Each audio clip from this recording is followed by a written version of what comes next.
Sako, gaddi sako, gaddi sako,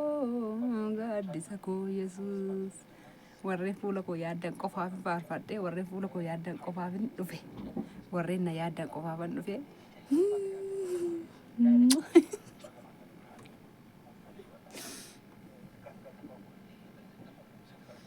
adurree haalaan dhudde yookaan immoo adurree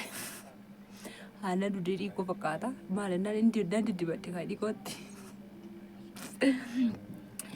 Nageenyi waaqayyo isin haa baay'atu lafa jirtanitti obboleettiin keessan nagaa fayyaa kooti galata waaqayyo isa jiraataa isiniin jedha. Viidiyoon kun maaliif akka qulqullaa'u didee naa galu didee kaleessallee viidiyoo wayii qodaa bituu deemee waraabee jira. Naan qulqulloofne naa bareedu didee obsumaan hin ilaaltu isiniif hin gadhiisa. Kaameraa ofirraa gargashee ta'u waraabee ofitti gargashee waraabne mucaas qaba. Mucaan baay'inaan soorsaadha ishiin jedhu. Takkammoo soorsaatti kenna maqaa gooftaa Yesuus Kiristoos. Maal fakkaataa kun? Daaraa maaliin na fakkeessedhi? Nan dibadhe maaliif jennaan na diddani kaa waan na boxoboxaa malee yeroo hundumaa jedheen faare yeroo tokko tokko immoo amma immoo samoon immoo akkanan godhadha. Akkana godhatan sana. Qoosaan illee qoosaadha. Samoona kana natti tolu didee fuula koo warri yaaddan warri na jaallattan baga jiraattanii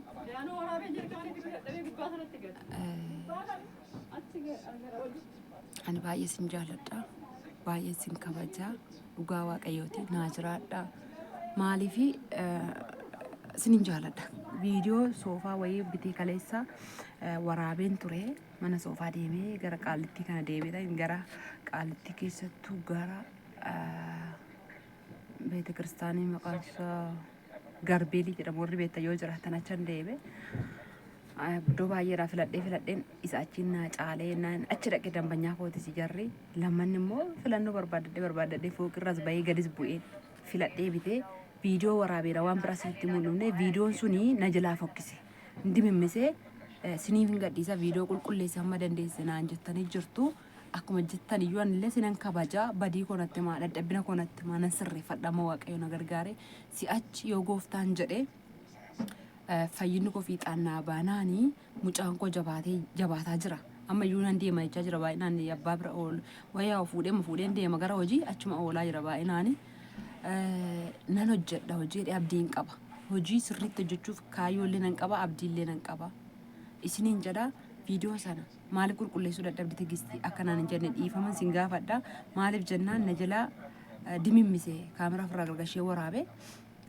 maaliif akka inni ilaa dimimmise dhugaa dubbachuuf gisee lama waraabe addaan kutee lachanuu nan siiniif hin gadhiisa obsumaan ilaala gatii soofaa gatiin qodaa gatiin xarapheessaan intinii maal akka ta'e hin laaltu.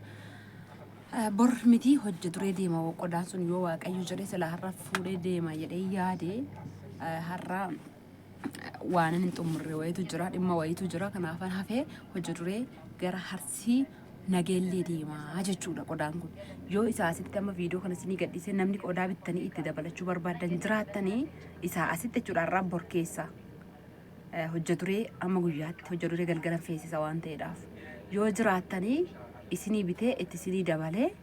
isiniifis fe'uu nan danda'a maaliif mucayyootti kanattis birriin akka hin baay'anne isinittis birriin akka hin baay'anne gatiin makiinaa isin lamaan walitti fiddanii kaffalachuu hin dandeessu warri Arsii Nageellee jirtan jechuudha.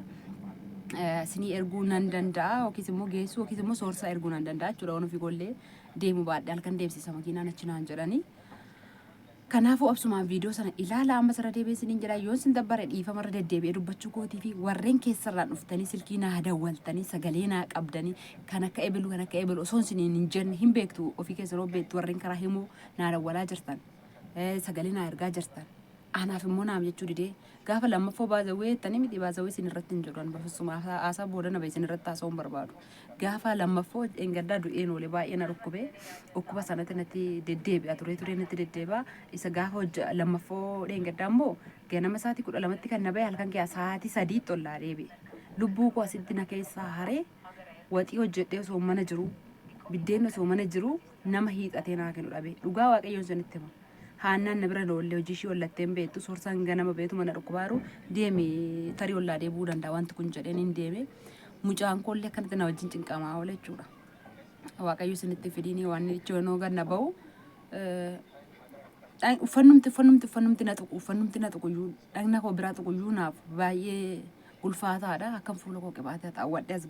as bahe kanas miti amma waan nan biraa keessa iyyuu hin galu asicha isiniif hin gabaabsa natti toluu dide isin jalaa dhukkubsadheen du'ee oli gaafa lammaffoo dhukkubichumadha lubbuu koo na keessaa fuudhee darbee oole lamman yoo midhaan nyaadhe dafee innaa dhukkubni sun na ba'u midhaan nyaadhe naa deebi'allee duraan kana sa'aatiin malli na bahee ganammaan sa'aatii 12tti na bahee hamma sa'aatii 3tti narra ture halkan kee dugdumaan ciisaa yoo mucaan ofiisaatii algarra gadi bu'a ol deebi'a hin bu'a midhaan mana jiru ka'ee xadhee dandee fudhachuu dadhabeen jechuudha. Dhugaa waaqayyo sunitti yoo hin jiraadhee waaqayyo nagaa naa godhee anis nagaa argadhee haraarri waaqayyo naa ta'ee dhukkuba kana narraa cabsee nan jiraadha ta'ee karoora hojii isin wajjiniin nan qaba. Akkas isiniin jedha kanuma kanatti hambadee fuula koo viidiyoo irraa dhoksee natti toluu didee waaqayyo haa ulfaatu immoo qoricha habashaa fudhadhu jettu maqaan isaa kabajamu yoo waaqayyo na gargaare gaafa lammaffoodhuma sana halkan keessa sa'aatii 10tti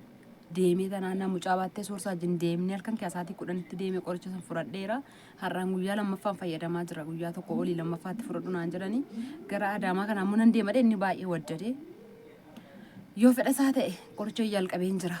firii 30 innaa kenname waaqayyoon naa kadhadhaa qorichatti namanu duraan dursa mana waaqayyoo dhaqaan ture maaliif raajii masarratti bira hin deemne maaliif bishooftuu hin deemne maaliif adaamaa hin deemne jechuu dandeessu maaliif iyyuu cufaa bira hin deemne jechuu dandeessu duraan dursa qorichaan fayyadamaa hin turre mana waaqayyootti fiigaa ture mimmaan kootiin illee zayitiin illee waldaa haraaraati amma namni bitee kasaati naa ergurratti dhugaa waaqaan isinitti bishaan illee kana kanatu ture amma isinitti tarreeffachuu hin dhumne tarii na taasisuu dandeessu soorii isiniin jedha wanta asirraa badeef isinitti maa jira. Amma immoo waaqayyo ulfaatu immoo na dhukkubee jedhee hin taa'u ganamuma isaa sana qoricha isaati 10tti halkan fudhadheen gaafuma sana immoo mucayyoo biyya alaa burtee na biraa deemte gaggeessuu deeme jamoo dhugaan isinitti hima ishee gaggeessuu deeme achi immoo nan deebi'ee nan bulee ganama isaa qodaa bituu hin deeme har'a immoo yesuusaa kabajamu riftiin fudhadha taa'ee tan jira ganama ka'eeffata koo miccadhee moonaa koo soorsaa hojiitti ergee buna daffisee moonaa koo rafifadhee maaliif xiqqoo ishii si wajjin naasa'u si na yaade jedheen fi warra na yaadan qofti baga nagaan dhuftee naan jedha anillee naa jiraadhaa baga har'a naa geessan isiniin jedha ijoo hin qalladiinaa hin qoosiinaa ofis hin dagatiinaa yoo isin dhukkubellee zim jettanii of hin dhiisinaa lubbuu keenya takkittii kana malee akkaawuntii keenya irraa hin qabnu miti nu ooshu birriin nama in oosha jechuu dandeenya qoricha fudhannaan nama in oosha garuu yoo isin dhukkube yoo beeloftan yoo dadhabdan zim jettanii of hin laalinaa waanan argeen waanan beekuu qaba lubbuun kootuu dheengadda lammaffoo dheengadda na kee baatee jiraatte har'a nan argitan turtan qubna gara isinitti mabaadha akka badaatti na dhukkube wannichi kanaafuu qoricha jalqabeen jira qoricha kanaan waaqayyo afuura sitti ergame kana sirraa kutunaan jedha akkasin na jaallattan naafuu kadhattan nan beeka isinin jaalladha isinin kabaja warri arsii na gelleetti qodaa ergachuu har'aa bor lammaffoo har'aa bor har'a qidaameedha bor sanbata ittaansa hojjetureedha ergachuu barbaaddan makiinaa walitti fiddanii mucayyootti kana wajjiniini kaffaltuu fi gatii makiinaa abbaa tokko bichaatti baay'achuu irra tarii yoo isin fedha qabaattanidha malee ashiidhaa fi miti kan isin gaafachuu dhufe sammuu koo keessa isa jiruun sunitti mul'ise malee isheedha makiinaa bisheessee maalis jedhee qodaa ishee erguu nan danda'a tarii yoo hasaaba akkanaa qabaattanii soofaanis gatiidhuma bayeessaan jira siniif hin gadhiisa viidiyoo isaa ergachuu dandeessu bitachuu dandeessu sinin jedha waaqayyo sinaa kabaju lafa jirtanitti kabajama viidiyoon koo qulqullina dhabe ammallee irra deebi'aa natti himaa